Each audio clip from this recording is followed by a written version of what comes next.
Well, we've got half of the area that we're in right now is without power, and we're also starting to see some restorations. Con Edison just notifying us that they have been able to cut in half the number of customers that they had to discontinue power to in order to preserve the grid. And in response, we've seen the NYPD, the FDNY, emergency management all out here to try to help people during this time of power crisis. It's been a 3-day swelter for people. It is a deadly type of heat. We've seen 6 deaths across the nation. None so far have been reported here in New York, but anybody in a fragile medical state really is having a difficult time at this point. I know that also we were reporting yesterday people were going to the hospital to try to seek shelter and treatment in the cool temperature in order to deal with it. Also heading for cooling shelters at its height, more than 35,000 customers without power across Brooklyn. We're talking about Canarsie Mill Basin, Bergen Beach, Georgetown, and the Flatlands. Those were all areas that had to be cut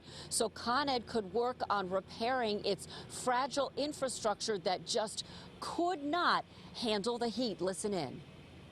This was done so that we could prevent any further outages from happening and from creating any damage or further damage to the electrical grid. Once we get through this, and again, the heat emergency is over, we got to get this problem solved, but then we got to get some real answers.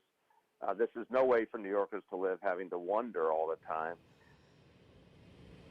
And the governor also echoing those sentiments. He said state troopers, generators, light towers to these areas to try to help them out. We've seen that deployed across here. There's also this outreach center from Con Edison so that neighbors can actually come up and try to get some answers here. The other plea that they're putting out is as power is being restored, do not turn on your heavy duty appliances. This is not the time to wash a load of laundry or to turn on the dishwasher.